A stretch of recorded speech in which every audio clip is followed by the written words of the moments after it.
Imagine someone with, the highest possible security clearances, decades of experience at the absolute pinnacle of American foreign policy. Right. And they sit down and calmly estimate that there is a 25% chance of a United States civil war within the next year. Yeah. It's a staggering thing to hear. Right. Not some internet provocateur, not a fringe pundit looking for clicks. We are talking about the former chief of staff to the U.S. Secretary of State. It is genuinely a stopping in your tracks kind of prediction. When Lawrence Wilkerson, who served under Colin Powell, makes an assertion like that, it forces you to look at the whole global board completely differently. It really does. It suggests that the tectonic plates of global power aren't just shifting, they are violently fracturing. Absolutely. Welcome to the Deep Dive. Today, we are immersing ourselves in a highly complex, incredibly provocative interview transcript between geopolitical analyst Glenn Deason and Colonel Lawrence Wilkerson. And the overarching theme we're unpacking today is just massive. Oh, yeah. They are diagnosing what they see as the definitive end of the American empire, the death of the so-called unipolar moment, and this messy, highly dangerous transition toward a multipolar world. Right, and they build this argument by dissecting everything from the foundational architecture of the U.S. military-industrial complex to the structural decay of modern European leadership. Even going all the way back to the Founding Fathers and the fall of Rome. Yeah, it is a sweeping historical autopsy. Yeah, it is. Now, to be absolutely clear, right at the top, and this is vital as we get into the source material we are decoding today, it pulls no punches. None at all. It contains highly polarized, heavily charged political opinions. Wilkerson and Deason are issuing severe, unvarnished critiques aimed at figures across the entire political spectrum. Yeah, they go after the broader American political establishment, and they offer, scorching assessments of both Donald Trump and Joe Biden. Exactly. So we are here today purely as analytical guides. Neither of us is endorsing these views, taking a side, or making political judgments. Right. Our mission is strictly to neutrally decode and just map out the anatomy of the geopolitical arguments they're presenting. Because the mechanics of their argument are fascinating, regardless of where you sit politically. They are attempting to explain why the world feels so incredibly volatile right now. And some of the details they use to explain that volatility, it's going to completely upend how you view the daily news. Oh, for sure. We are going to explore the actual profit-driven mechanics behind the expansion of NATO, which is almost certainly not the idealistic version you were taught in school. Right. And we'll look at why a single aircraft carrier might represent the Achilles heel of Western dominance. And how the sheer weight of an empire can essentially crush the republic that birthed it. Which is heavy.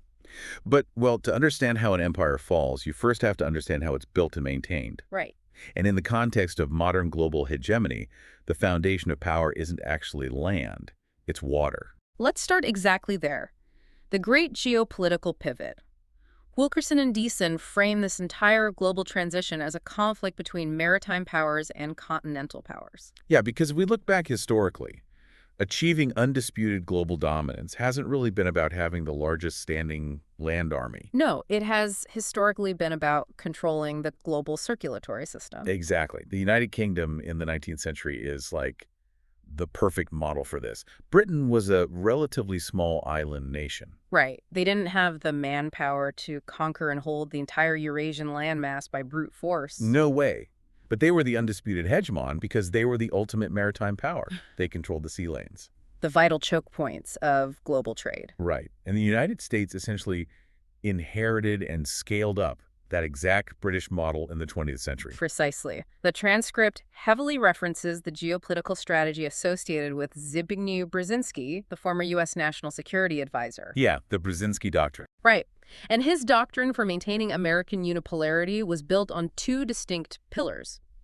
The first pillar is obvious: you must maintain absolute dominance over the oceans. Because the sea lanes are the physical connective tissue of the global economy. Exactly. If you control them, you control the flow of energy, the flow of goods, and you can project power anywhere on Earth within days.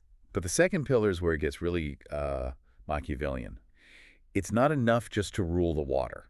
Right. You have to actively manage the massive land powers, the continental powers. And you manage them by keeping them divided. The absolute nightmare scenario for any maritime power is for the nations on the vast Eurasian landmass to unite. To integrate their economies and build internal infrastructure that completely bypasses the oceans. Exactly. So the strategy mandates that you rule the continent from the maritime periphery by actively exploiting internal It's divisions. like keeping the Germans split from the Russians. Right. Or during the Cold War, you actively exploit the ideological split between China and the Soviet Union. You just make sure they never form a cohesive bloc. But the core argument of this transcript is that this strategy is currently collapsing. Yeah, the nightmare scenario is happening right now. We are moving out of an era of divided land powers and into a multipolar era where these massive continental players are actively aligning against the maritime hegemon. Wilkerson and Deason point specifically to the emerging alignment between Russia, China, and Iran. And if you break down the math and the physical geography of those three nations forming a unified bloc,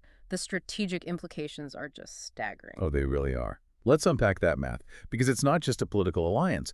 It's a terrifyingly complementary merger of resources. Right, look at what each brings to the table. Russia is the largest country on Earth by landmass. It's essentially a massive geographical bridge across Eurasia. Yeah, and possessing an overwhelming abundance of natural resources, agriculture, and obviously nuclear capability. And then China brings immense demographic weight, unparalleled industrial capacity, and vast economic and technological gravity. And then there is Iran, which, in Western media is often just vaguely framed as a rogue state in the Middle East. Right, but Wilkerson points out the geographic reality of Iran. It is a massive land power in its own right. People forget how big it is. It is roughly the size of Western Europe. Mm-hmm. It has a highly educated population of over 90 million people. And it sits on a highly strategic geographic position. Exactly.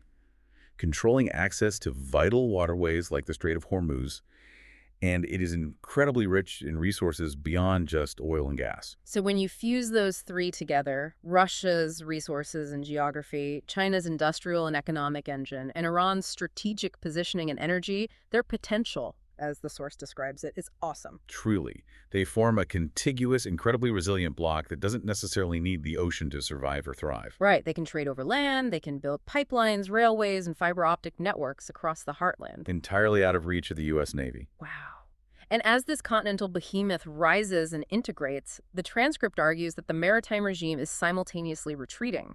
Yeah, the U.S. is attempting to project power from thousands of miles away, relying on maritime allies that are becoming increasingly strained. Wilkerson actually argues that the U.S. is essentially carrying the vast majority of the weight for the entire Western alliance. And that capacity is atrophying under the strain of imperial overstretch. Which brings us to a really striking, highly specific metaphor that Wilkerson uses in the interview. Oh, the aircraft carrier. Yes. If you want to visualize this vulnerability, you don't look at a map of bases, you look at an aircraft carrier. Because the aircraft carrier is the ultimate, undeniable symbol of the maritime regime. It is essentially a floating, sovereign American city that can be parked off the coast of any nation on Earth to project a lethal force. Right.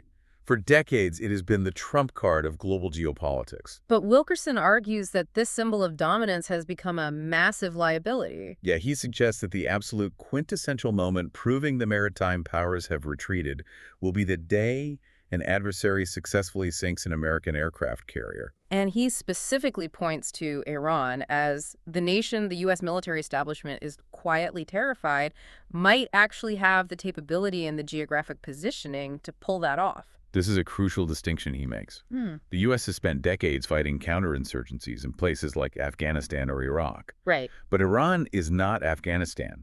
It's not a nation where you can just park a carrier strike group a few miles off the coast, launch aircraft with impunity, and dictate the terms of engagement. Exactly. Iran has spent decades developing highly advanced asymmetric capabilities specifically designed to counter American maritime dominance. We're talking about sophisticated anti-ship ballistic missiles, swarm drone tactics, and hypersonic technology. And Wilkerson's assertion is that if a conflict escalates and an aircraft carrier actually goes down, it wouldn't just be a tragic loss of life and a multi-billion-dollar asset. No, it would fundamentally shatter the illusion of maritime invulnerability. It would take the entire maritime regime down with it, both symbolically and practically.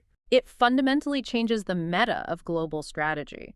It's like playing a game of Risk where, for a century, controlling the oceans was the absolute guaranteed winning strategy. Right, you build the biggest navy, you win the game. But suddenly, the players on the massive connected landmass have realized they can just team up. They build their own internal infrastructure, line their coasts with missiles, and make the water completely toxic to your ships. Your absolute advantage is suddenly neutralized. Exactly. And Wilkerson claims that this realization is paralyzing the U.S. establishment. They are acutely aware that American maritime strength is bleeding away.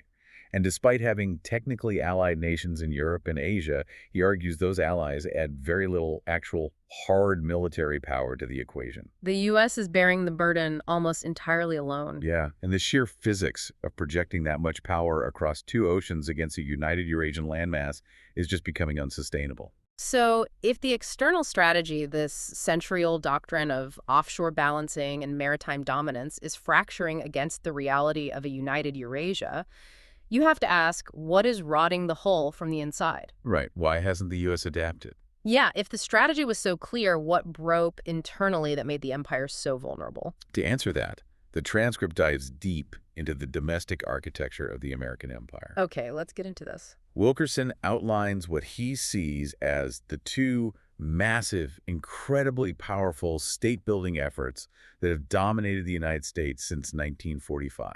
And he argues that these two structures have now collided in a way that makes rational foreign policy almost impossible. Exactly. The first structure he identifies is the national security state. Right. He traces the birth of the state to the 1947 National Security Act. Yes, this was the legislation that fundamentally restructured the U.S. military and intelligence agencies after World War II, creating the Department of Defense, the CIA, and the National Security Council. And Wilkerson notes a really fascinating piece of historical context here. President Harry Truman, who actually signed the act, had deep misgivings about it. Oh, he did. Truman was highly suspicious of creating a permanent, sprawling, secretive military intelligence apparatus. He was particularly wary of figures like Paul Nitze. Yeah, Nitze was a primary architect of Cold War strategy. He authored NSC 68, which was this highly influential policy paper that essentially called for a massive, permanent military buildup to counter the Soviet Union. And Truman feared this would turn the U.S. into a garrison state, constantly geared for war. But the momentum of the Cold War overrode those fears, and that national security state grew into the colossal trillion-dollar complex we know today. Okay, so that's the first state, the permanent military apparatus. What is the second state Wilkerson describes? He calls it the predatory capitalist state. Right. This is the hyper-financialized, immensely powerful corporate structure that emerged over the same period, driven entirely by profit maximization, shareholder value, and market dominance. And the core thesis here, the really insidious part of this argument, is that these two massive states didn't just grow side by side. No, they crash into each other. They merged. They formed a symbiotic, infinitely profitable feedback loop. Exactly. The interests of national defense and the interests of corporate profit became completely indistinguishable. Let's look at the mechanics of how that actually works, because the transcript gives some incredibly illuminating examples. Take ExxonMobil. Wilkerson points out that ExxonMobil is a premier, undisputed giant of the capitalist state. But if you look at their balance sheets, who is their absolute premier, most reliable global customer? It's the Department of Defense. The Pentagon, the supreme entity of the national security state, requires an unfathomable amount of fuel to operate 800 global bases, carrier strike groups, and massive logistics networks. So the fuel that powers the military machine directly enriches the capitalist machine. Right. But it goes so much deeper than just selling fuel. The transcript explicitly brings up the defense contractors themselves. Right, he mentions Lockheed Martin specifically. Yeah, noting that they, along with the other top defense contractors, have a permanent, highly influential footprint in both camps. On one hand, they manufacture the physical instruments of empire. The fighter jets, the missiles, the radar systems that the national security state demands to project power. They're essential to national defense. But simultaneously, they're publicly traded corporations. Right. Their executives, their board members, and their major shareholders are incredibly wealthy, highly paid members of the capitalist state, entirely dependent on perpetual government contracts to drive stock prices. It is the military-industrial complex operating as a literal, legally mandated business model. And understanding that business model leads to one of the most provocative, perspective-shifting claims in this entire transcript. Yeah, this part blew my mind. It explains the actual reason behind the expansion of NATO after the end of the Cold War. It completely upends the conventional historical narrative.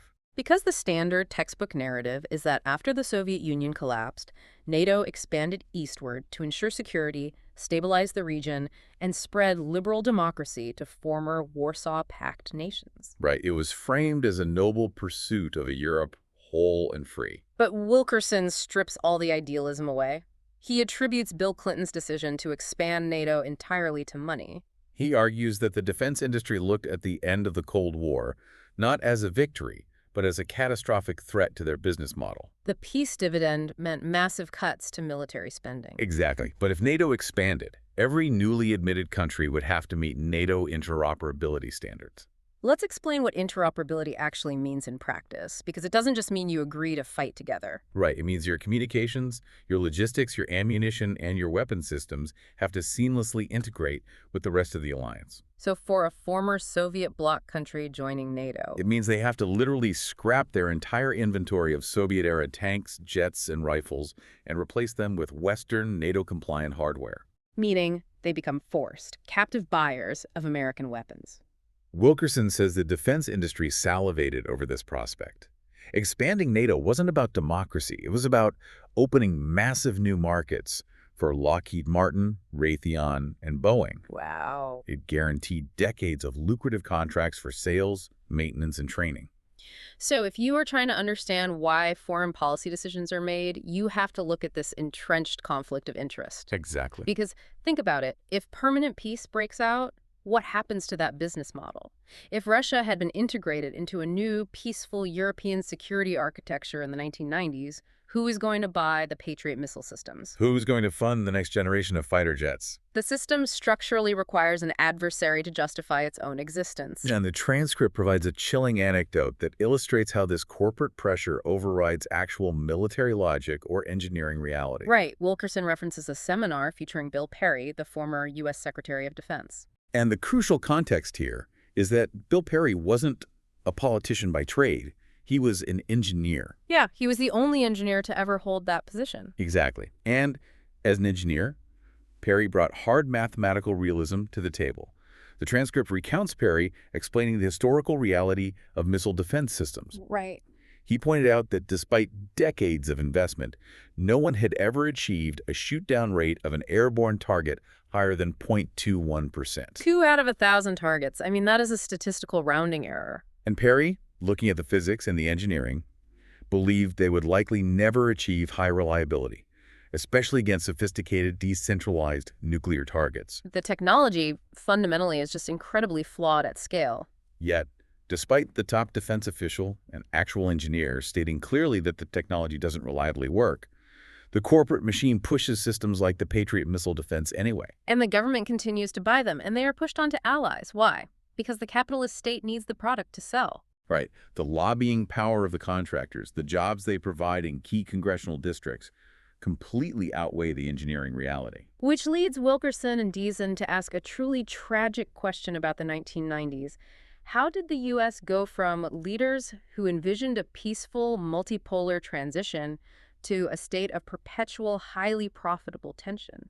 Because there was a brief window where things could have been different. Yeah, the text points out that at the end of the Cold War, figures like Bill Perry, Colin Powell, Jim Baker, and President George H.W. Bush genuinely saw a path to a stable, multipolar world. They envisioned an architecture where Russia was integrated as a partner, not alienated as a defeated enemy. But the transcript argues that this peaceful transition was deliberately sacrificed on the altar of profit. The U.S., driven by the relentless financial incentives of the defense industry, chose to aggressively push NATO eastward, eventually using Ukraine as a proxy, to confront and contain the inevitable shift of global power rather than accommodate it. They killed the peaceful transition in its cradle because peace simply didn't pay. It's a bleak assessment.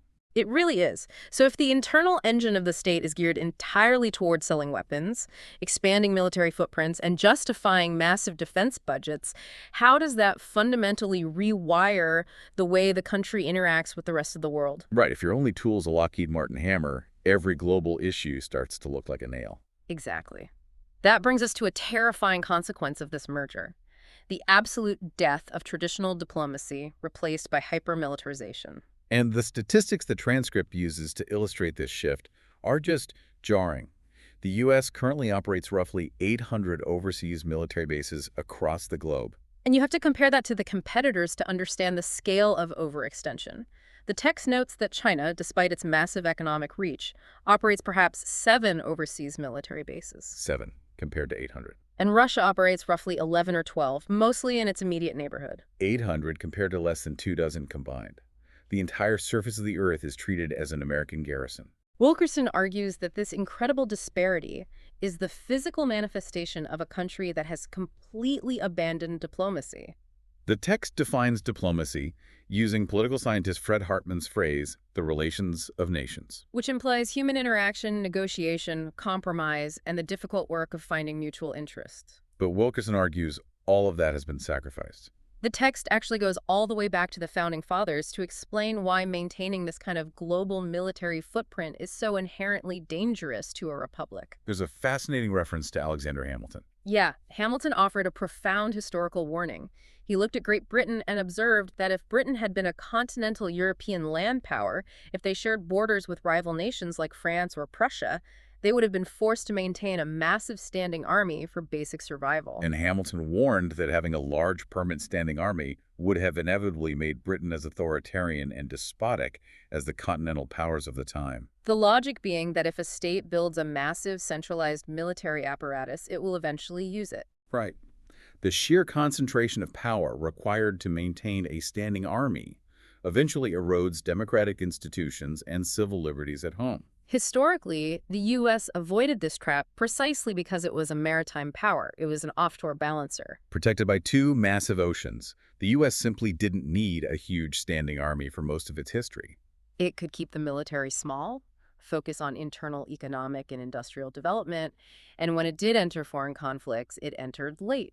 It allowed other powers to exhaust themselves, and the goal was usually just to restore a balance of power, not to permanently occupy territory or dictate the internal politics of other nations. But the transcript argues that this foundational wisdom has been entirely discarded. The U.S. has embraced hypermilitarization. It abandoned the offshore balancer strategy in favor of constant, direct, armed intervention everywhere on Earth. Wilkerson highlights a famous quote from Frederick the Great to illustrate how unbalanced this has become. Yeah, Frederick said, "Diplomacy without the military is like an orchestra without instruments." Meaning, if you're negotiating without any hard power to back it up, no one will listen to you. But Wilkerson flips that quote to diagnose the current American condition. He says the U.S. is the exact reverse, has all the instruments, the most expensive, technologically advanced military in human history, but it has absolutely no orchestra. There is no strategic diplomacy guiding the application of that power. It's just a cacophony of force. The transcript is shockingly blunt about the state of the diplomatic corps. Wilkerson explicitly states that the U.S. currently has no diplomats and no diplomacy, literally. He specifically calls out the influence of figures like Senator Marco Rubio in actively gutting the State Department. Right, systematically removing individuals who advocate for negotiation and replacing them with hardline ideologues who view compromise as treason. And Wilkerson brings up a rule that Colin Powell used to emphasize, which dates all the way back to George Washington. The rule is that the President of the United States is the nation's principal diplomat. The State Department executes policy, but the tone, the strategy, and the willingness to engage in the relations of nations must come directly from the Oval Office. And Wilkerson argues that recent leadership has completely abdicated this primary duty. Yeah. But hold on, let me push back on this idea that diplomacy is totally dead. The text mentions that roughly 2 billion people currently live under some form of U.S. economic sanctions. 2 billion.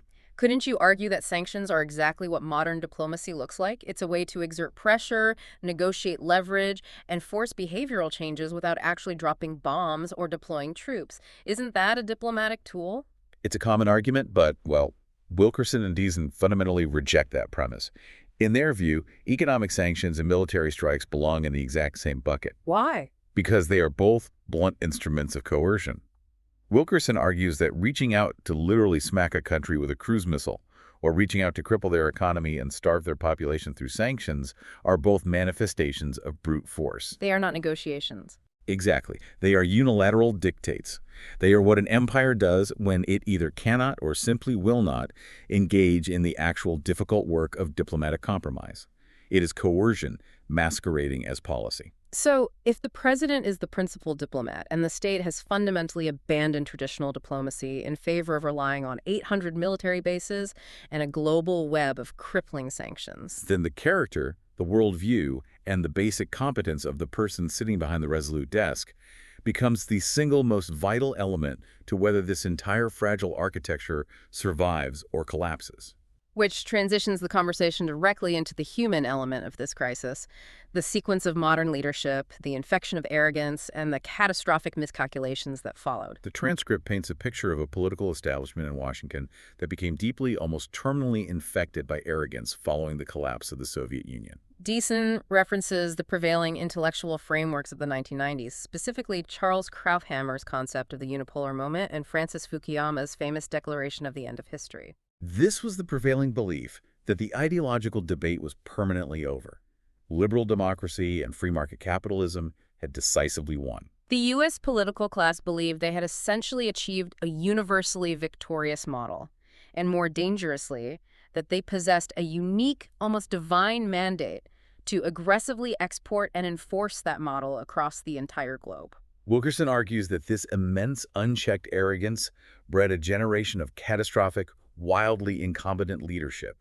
He is unsparing in his critique. He really is. He frames the sequence of post-Cold War leaders, starting after George H.W. Bush, running through Bill Clinton, George W. Bush, Barack Obama, Joe Biden, and Donald Trump as quite possibly the worst, most inept sequence of presidents in U.S. history. That is a staggering claim. Why does he view them so poorly? He argues that once seasoned figures like H.W. Bush, Colin Powell, and Jim Baker left the stage men who had actually navigated the existential peril of the Cold War and understood the limits of power, they were replaced by a political class that had zero practical experience with great power competition. These incoming leaders were easily captured and led around by the military-industrial complex on one side and neoconservative ideologues pushing for endless intervention on the other. Now, regarding Donald Trump, we have to carefully unpack the specific argument the source is making, maintaining our strict neutrality on the politics. Yes, very important. The text ultimately presents Trump as an accelerant to the empire's decline, but the journey of how Deason and Wilkerson view him is fascinating. Wilkerson uses extremely harsh terms to describe Trump's character and temperament, suggesting he fundamentally lacks any capacity to understand or execute diplomacy. He points to instances where Trump publicly claimed to be negotiating with Iran, while in reality there were zero actual diplomats present, no back channels open, and no actual diplomatic architecture in place. It was pure theater masking a void of strategy. But here is the paradox in the text. Both Deason and Wilkerson openly admit that during Trump's first campaign, they actually felt a degree of optimism about his foreign policy platform. They did. And it's crucial to understand why. When Trump was campaigning on America First, heavily criticizing NATO as obsolete and promising to end the forever wars in the Middle East, Deason and Wilkerson interpreted that rhetoric as a signal for a much-needed, intelligent, strategic retrenchment. It's the historical idea that in order to save the republic, you have to actively shrink the empire. You have to pull back from the incredible, unsustainable financial burden of subsidizing European defense, end the trillion-dollar nation-building experiments, and recalculate America's global posture to something that doesn't bankrupt the country. But the reality of his presidency, according to the source, was a massive disappointment to that hope. Trump failed to actually execute that retrenchment. Instead of systematically pulling back, he ultimately reverted to the same hyper-militarism of his predecessors, just with added unpredictability. The text points to his eventual heavy backing of Zelensky in Ukraine with lethal aid, and his highly aggressive, volatile posturing toward Iran, including tearing up the nuclear deal and ordering the assassination of Qasem Soleimani, as the exact opposite of the strategic retrenchment he promised. He added a unique layer of chaos to the geopolitical decline, but he didn't alter the fatal militaristic trajectory of the empire. And this unbroken chain of arrogant leadership, completely divorced from diplomatic realism, leads directly to the massive strategic miscalculations the West is currently experiencing. The transcript details how the U.S. consistently, almost pathologically, underestimated its adversaries across the board. Let's look at the specific examples they give, starting with China. Deason notes the baseline assumption driving the recent economic and technological war with China. The Washington establishment genuinely believed that because the U.S. controlled the intellectual property for advanced microchips, simply cutting off China's access to those chips would cause their massive tech giants to collapse. And easily throw a fatal wrench into their entire economic machinery. They assumed the Chinese wouldn't be able to innovate around the blockade. They thought it would be a technological cakewalk. Right. What about Russia? The arrogance regarding Russia was even more pronounced. The text recalls the assumptions made by Western policymakers at the onset of the Ukraine war in 2022. The universal belief in Washington and London was that implementing maximalist Western sanctions would instantly turn the Russian ruble into rubble, collapsing their economy in a matter of weeks. And militarily. They assumed the Russian military was a corrupt, brittle paper tiger. There was a genuine belief that Russian conscripts would simply break ranks and flee the battlefield in terror the moment they faced advanced NATO-supplied equipment like German Leopard tanks. They fundamentally underestimated Russian industrial capacity, societal resilience, and their ability to pivot their economy toward Asia. And then there is Iran. The underlying assumption regarding Iran was that they were just another weak Middle Eastern state that could be bullied indefinitely. That the U.S. could dictate terms, assassinate their leaders, and cripple their economy, and Iran wouldn't have the sophisticated military capacity to strike back at U.S. bases. Or the strategic leverage to threaten vital waterways without being instantly annihilated. It reminds me of a reigning heavyweight champion in boxing who has held the belt for decades. Right. They've been on top for so long that they just stopped training seriously. They surround themselves with yes men who tell them they are invincible. They assume every new challenger is a lightweight, a nobody. So they walk into the ring completely out of shape, arrogant, expecting to deliver a first-round knockout based purely on their reputation. But when the bell rings, they realize the opponent isn't a lightweight at all. The opponent is built like a tank, has been studying tape of the champion for 20 years, and has trained specifically to exploit every single weakness, every slow reflex, every exposed vulnerability. And to make the analogy fit this transcript perfectly, the champion doesn't just realize they're in the fight of their life against one opponent. Right. They look out of the ring and realize that all the top contenders, the ones they thought hated each other, have actually been training together in the same gym. Sharing strategies and building an alliance to ensure the champion never leaves the ring with the belt. That is the exact strategic nightmare the U.S. is waking up to, according to Wilkerson. So, we have a clear pattern established in the text, an empire suffering from arrogant, historically illiterate leadership, deeply entrenched internal corruption via the military-industrial complex, massive imperial overextension, and the complete death of diplomacy. But Wilkerson makes a very specific point to emphasize that none of this is a uniquely American phenomenon. This isn't a news story. We have seen this exact pattern of imperial decay play out before. Right. To truly diagnose the present moment, Wilkerson looks deep into antiquity. He draws heavily on historical literature to map the current trajectory of the American decay. He specifically brings up Mary Beard's acclaimed book, 12 Caesars. Yes. Wilkerson explicitly compares the current trajectory of the United States to the internal decay of the Roman Empire. Specifically, he focuses on the period from Augustus, the first emperor who established the sprawling imperial system, out to Domitian, the last of the 12 Caesars. What is it about that specific sequence of Roman leaders that mirrors the U.S.? It's the speed and the nature of the rod. Augustus built an incredibly complex, powerful imperial structure.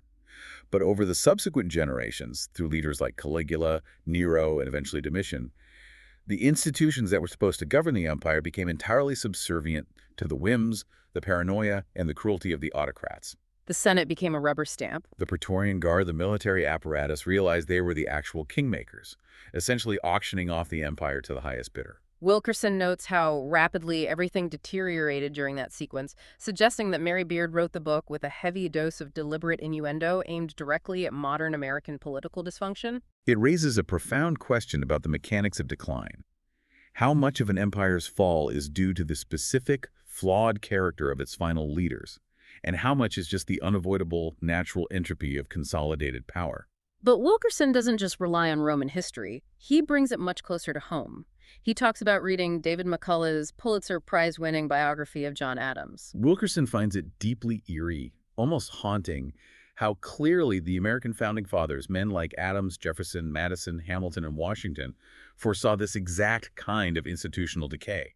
They were obsessed with the history of republics falling. They understood the natural entropy of democracy better than anyone. John Adams, in particular, was famously deeply pessimistic about the longevity of the American experiment.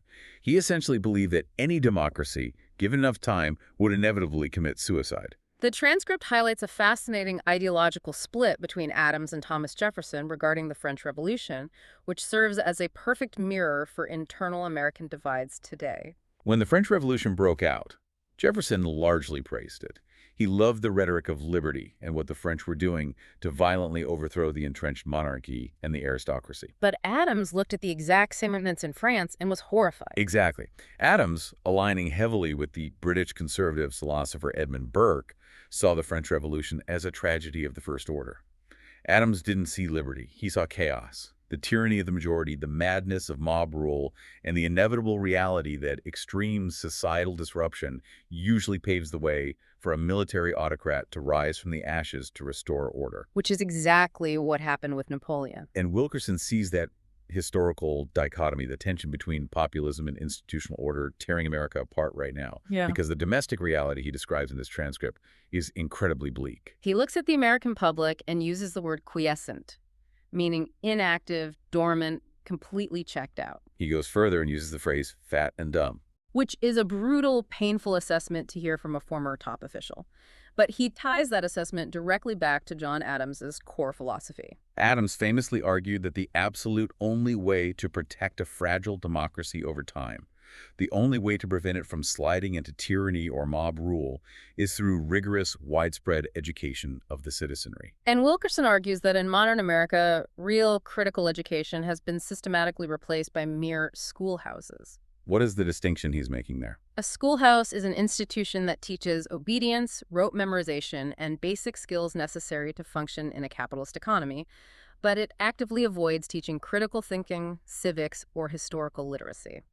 It produces a pretend education that leaves the population completely passive, distracted by consumerism, while the actual mechanics of their republic are quietly dismantled by the military and corporate states. And this exact combination, a deeply polarized, historically illiterate, quiescent public, paired with an overextended, failing empire, leads to the absolute darkest, most startling prediction in the entire transcript. Remember the statistic we opened the show with. This is a career military officer and a former chief of staff to the Secretary of State, estimating that there is a 20 to 25% chance of a United States civil war, or at least a severe, violent dismemberment of the nation within the next year. A 1 in 4 chance that the domestic fabric of the United States tears apart completely in the immediate future. You have to ask yourself why. Why is the domestic fabric tearing at the exact same historical moment that the international geopolitical order is shifting against the U.S.? The transcript suggests they are not coincidental. They are inextricably linked. The staggering financial and moral cost of maintaining the empire abroad is exactly what destroys the republic at home. Deason brings up a brilliant historical warning regarding this exact dynamic. He points back to the Spanish-American War of 1898. This was the moment America aggressively stepped onto the global stage as an imperial power, acquiring overseas colonial possessions like the Philippines, Guam, and Puerto Rico. And Deason recalls that Mark Twain, who was a fierce anti-imperialist, famously warned that getting into the empire business, actively subjugating foreign populations overseas, would permanently corrupt and destroy the soul of America. Twain believed a republic could not be a democracy at home and a tyrant abroad. Eventually, the tyranny comes home. But Wilkerson offers a sharp, incredibly dark correction to Twain's warning. He reminds Deason that America actually didn't need to wait until 1898 and the conquest of the Philippines to learn how to subjugate populations or experience the moral rot of empire. Wilkerson points out the brutal foundational reality America already had immense institutionalized internal practice with imperialism and subjugation long before it ever crossed an ocean. He cites the 4 million enslaved human beings upon whose labor the early economy was built, and the systematic, violent devastation and displacement of the Native American populations across the continent. The terrifying implication is that the empire was already internal before it ever went external. The decay, the capacity for authoritarianism and subjugation, was always built into the very foundation of the state. It just metastasized globally in the 20th century. So if we look at the board, we have an American empire that the source argues is failing abroad against united continental powers and rapidly decaying at home toward potential civil conflict. But the transcript adds one final crucial piece to this puzzle. It's not just America's internal fabric that is unraveling. The political culture of its closest, most vital allies is also undergoing a radical and, according to the source, highly dangerous transformation. Let's move to the European front. The transcript argues that the political culture in Europe has fundamentally shifted since the end of the Cold War, and they argue it has shifted in a deeply alarming way. Deason, speaking from a European perspective, points out that there is now a rigidly mandated official narrative across mainstream European media and political institutions. This narrative demands absolute ideological conformity. The West must always be framed as inherently strong, completely virtuous, and ultimately winning, while adversaries like Russia or China must always be framed as weak, illegitimate, economically fragile, and holding absolutely no valid or rational strategic interests of their own. It is a complete abandonment of pragmatic realism. If you dissent from that narrative, if you are an analyst who says, hey, actually looking at the battlefield geometry, Russia might be winning this specific tactical engagement, or Iran actually has a geographically valid strategic reason for being concerned about this deployment, what happens? The transcript notes that dissenting views are heavily, immediately punished, both socially and politically. Objective reality and hard military math are simply ignored if they contradict the established moral narrative. Deason argues that this specific attitude, this refusal to acknowledge any strategic advantage or valid security concern of your opponent without immediately being accused of being a traitor or a propagandist, is absolutely fatal to the concept of diplomacy. You cannot negotiate with an adversary whose very existence you view as completely illegitimate. And the source ties this modern European delusion directly back to a prophecy made by Colin Powell way back in 1989. This is one of the most crucial and insightful anecdotes in the entire interview. Wilkerson recalls a private conversation where Powell, looking at the geopolitical landscape as the Berlin Wall was coming down, issued a stark warning about the future of European leadership. Powell listed the giant leaders of that specific era: François Mitterrand in France, Helmut Kohl in Germany, Margaret Thatcher in the UK, and Mikhail Gorbachev in the Soviet Union. Powell asked what all of those very different leaders had in common. The answer was visceral memory. Powell noted that every single one of those leaders had lived through the absolute, unmitigated horrors of World War II. They had their feet in the rubble of bombed-out cities as children or young adults. They knew in their bones the physical, catastrophic, generational cost of a massive European land war. They knew what 1 million dead young men actually looked like. And Powell prophesied that this shared trauma acted as a vital geopolitical handbrake. But he warned that once that specific generation of leaders passed away, and a new generation of technocratic politicians took over a generation that had absolutely no visceral recollection of war, who had only known peace and prosperity, the entire calculus of European security would change. The tragedy of modern European leadership, according to Wilkerson and Deason, is that Powell's prophecy was entirely correct. The source argues that current European leaders are acting far more radically militaristic and reckless today than George W. Bush or the American neoconservatives were widely mocked for being 2 decades ago. Because they lack the handbrake of memory, they are essentially sleepwalking into a catastrophic conflict because they fundamentally do not fear it. They treat war as an abstract policy exercise on a spreadsheet, not a meat grinder. The transcript gives a highly specific, very concerning example regarding the current domestic political situation in Germany to illustrate this radicalization. Deason points out the actions of Friedrich Merz, a major influential German political figure. What is happening in Germany that has them so concerned? The text claims there are active reports and discussions suggesting that Merz is allegedly considering extreme anti-democratic measures to maintain Germany's aggressive, militaristic posture against Russia. Specifically, there are allegations that he might support efforts to legally strip certain Eastern German states of their federal autonomy if the populations there vote for the right-wing AfD party.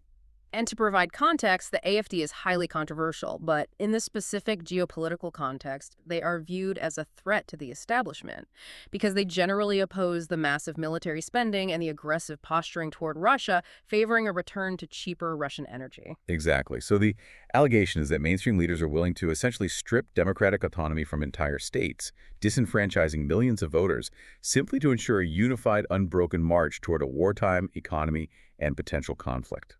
destroying the village to save it, suspending democracy to protect the narrative. That is staggering. And Wilkerson points out that this kind of aggressive German posture validates the historical hesitation that surrounded Germany in the first place. Wilkerson and Deason recall the era of German reunification at the end of the Cold War.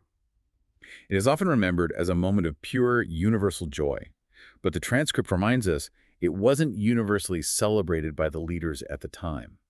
Margaret Thatcher, for instance, was deeply, profoundly pessimistic about it.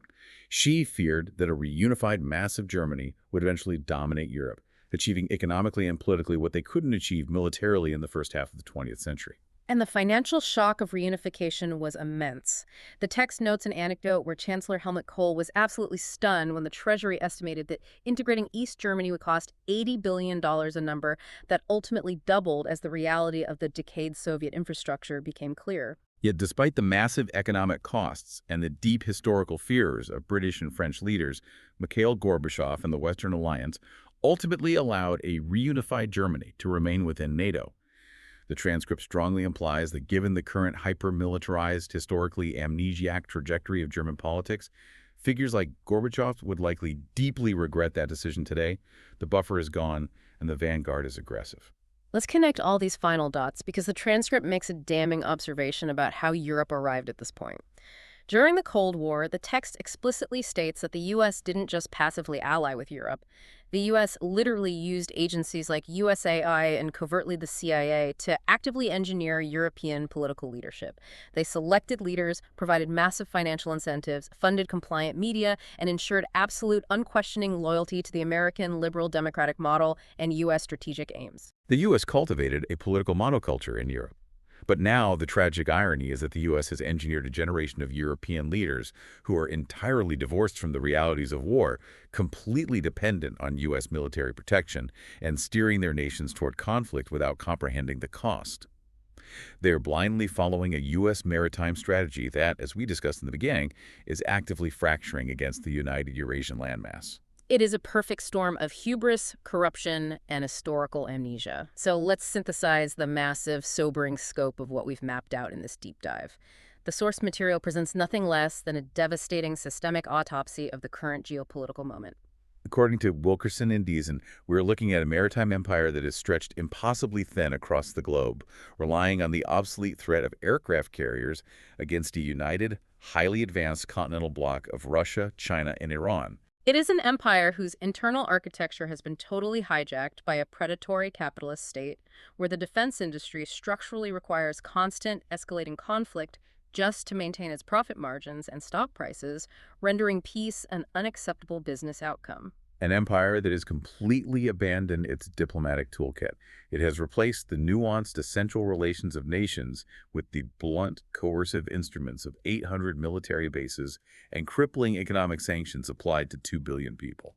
It is a superpower that the text argues has been led by a sequential string of arrogant, historically illiterate leaders who have consistently pathologically underestimated their adversaries, leading to massive, cascading strategic miscalculations. And while the domestic fabric of the republic rots from the inside out, leaving a disenfranchised, uneducated public facing a literal 1 in 4 chance of civil war, the European allies, lacking any visceral memory of the true cost of war, are blindly marching alongside the U.S. into this highly dangerous multipolar reality. It is an incredibly heavy, dense framework to process. But as we wrap up, I want to leave you with a lingering question. A thought that builds on everything we've decoded today, but looks just past the horizon of the text itself. The source material confidently argues that the American empire's unipolar moment is ending. It is a foregone conclusion to them that a bloc of united continental powers is rising to take its place, forcing a transition into a multipolar world. But history abhors a vacuum, and power, fundamentally, rarely likes to share. If a multipolar world is indeed forming, will these newly united continental powers, Russia, China, Iran, genuinely share global leadership in a balanced, peaceful, equitable equilibrium? Or by cheering for the fall of the maritime empire, are we simply witnessing the chaotic, incredibly violent incubation period of the next unipolar empire? When the dust finally settles and the aircraft carriers are obsolete, who will actually be the one writing the rules for the 22nd century? That is the truly terrifying unknown that no one has the answer to. Thank you for joining us on this deep dive. Keep questioning the narratives, Keep looking closely at the mechanics behind the headlines, and we'll see you next time.